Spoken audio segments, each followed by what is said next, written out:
Berbagai cara dilakukan pedagang kuliner untuk menarik minat pelanggan. Salah satunya di Kota Melabuh, Aceh Barat, ada kedai bakso berkonsep unik disajikan secara prasmanan. Ya, pengunjung bisa langsung memilih sendiri sesuai jenis topping bakso. Salah satunya bakso jamur yang super enak dan lezat. Berikut liputannya.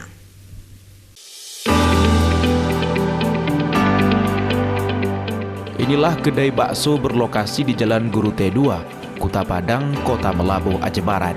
Di tempat ini menjual beragam jenis topping bakso yang tak biasa.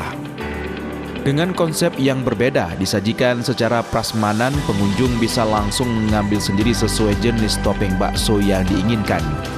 Nah, yang paling diminati pengunjung yaitu bakso jamur. Selain rasa enak dan lezat, bakso ini juga sangat lembut. Dengan ditambah kuah bakso yang gurih, dijamin pecinta bakso ketagihan. Cita rasa dan kelezatannya membuat pengunjung rela mengantri untuk mencoba bakso prasmanan ini. Tidak hanya bakso jamur, di sini juga menyediakan bakso iga, bakso keju, bakso kotak, bakso isi cabai, dan masih banyak topping lainnya. Menariknya lagi, bakso di sini tidak menggunakan bahan pengawet, sehingga aman dikonsumsi oleh semua kalangan, termasuk anak-anak.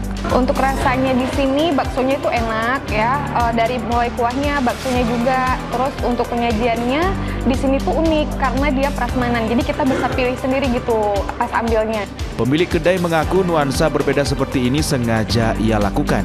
Selain untuk menarik minat pelanggan, pengunjung juga bisa leluasa memilih beragam jenis topping bakso.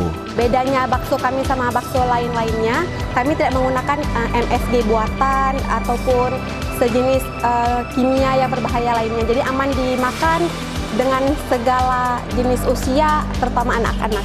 Di sini ada bakso yang bestsellernya itu bakso jamur, bakso telur, bakso isi cabai, bakso kotak, ada juga goreng-gorengan lainnya. Harga sangat affordable, masuk semua kantong kalangan.